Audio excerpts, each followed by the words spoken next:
Tell someone you are exhausted. Tell them you are slammed. Tell them you barely had time to eat today. Watch what happens. They will not feel sorry for you. They will be impressed.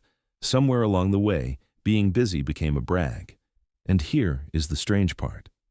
For most of history, it was the opposite. The people at the very top did not work.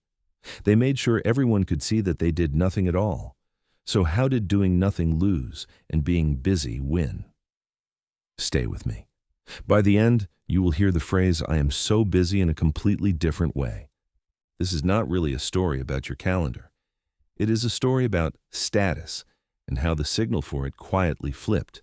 Once you can see the signal, you can decide whether you still want to send it. So let us start where status began. For thousands of years, the rule was simple. If you had to work, you were not important. Work was for people who had no choice. The mark of a high place in the world was the freedom to do nothing useful. In 1899, an economist named Thorstein Veblen gave this a name. He called it conspicuous leisure. Conspicuous means done to be seen. The powerful showed their rank by visibly wasting time. Picture the old aristocrat, long lunches, hunting for sport, hands that had never touched real labor. Veblen even pointed at the servants. A noble would keep staff whose whole job was to stand there and be seen as living proof that the master never had to lift a finger. So idleness was not laziness. Idleness was the trophy. To be caught working hard was almost embarrassing. It told the room that you still needed the money. Hold that picture, the idle person on top. Because in about a century, it flips completely. And the moment it flips is hiding inside a famous promise that never came true. In 1930, one of the most important economists alive made a bold prediction. His name was John Maynard Keynes. He imagined the world 100 years later, which is roughly now. His forecast was this: technology would make us so productive that we would barely need to work. He guessed that his grandchildren would work about 15 hours a week. The hard problem of life would not be earning enough, it would be filling all the free time. Here is what is wild. He was half right. Output per worker did explode. By some measures, it rose about 8 times over. By the numbers, we could have taken that 15-hour week. We did not take it. In much of the world, hours did not fall to almost nothing. In some places, they climbed. There are workplaces today that run from 9 in the morning to 9 at night, 6 days a week, and treat it as a badge of honor. So we got the wealth Keynes promised, we just refused the rest. The question is why? And the answer is not really about money. Quick checkpoint before the turn. We have seen the old world, where status meant doing nothing. We have seen the promise of a life with almost no work. Now, watch the signal switch sides. Look at who is tired today. It is often not the people at the bottom. It is the people near the top. 2 economists, Mark Aguiar and Eric Hurst, tracked how Americans spent their time across about 40 years. On average, free time went up, but it did not rise evenly.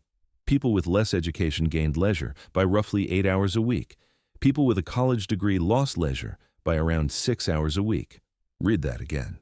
The group with the most income gained the least free time.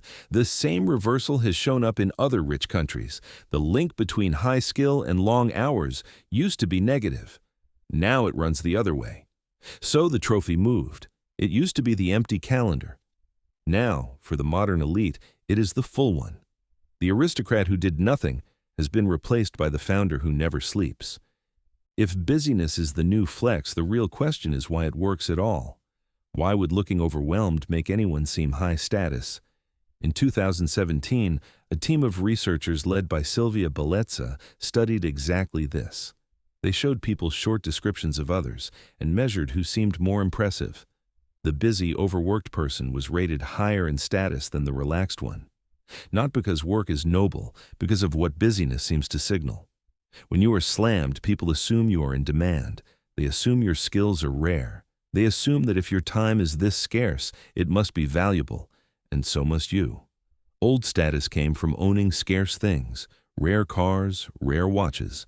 New status comes from being the scarce thing yourself. The message is no longer look what I can buy. It is look how badly the world needs me. You can hear it in the way people apologize now. Sorry for the slow reply. It has been a crazy week. That's not really an apology.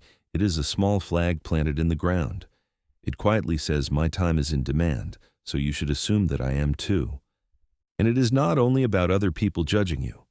The pull also comes from inside.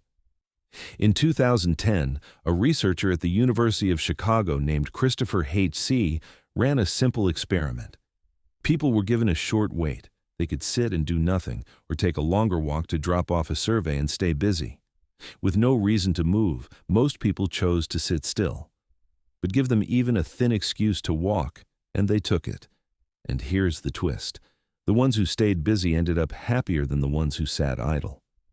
Some airports have quietly used this idea. They place the baggage claim farther from the gate, so travelers spend the time walking instead of standing still and waiting. The complaints went down, even though the wait got longer. We would rather be moving than be idle. So we collect reasons. We fill the calendar. We invent tasks. Part of why we never took Keynes's free time may be simple. Deep down, many of us did not really want it.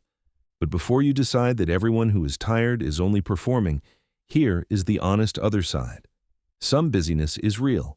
A nurse on a double shift, a founder whose company truly depends on them, a parent holding 3 jobs at once. Real demand exists and real work fills real hours. The point is not that busy people are frauds. The point is narrower. Being busy and showing that you are busy are two different things, and the showing can be performed, inflated, and worn like a costume. There is also a catch that breaks the whole idea open. This new rule is not a law of nature. It is local. In that same status research, the effect was strong in the United States. In Italy, it was much weaker. There, a person enjoying a long, unhurried life still read as someone who had truly made it. So busyness as status is not a universal truth. It is a story that certain cultures learn to tell, which means it is also a story you are allowed to stop believing. Here is the one idea to keep. Busyness is a signal, not a measure of value. It tells you how someone wants to be seen. It does not tell you what they actually built. You cannot easily change what your culture rewards.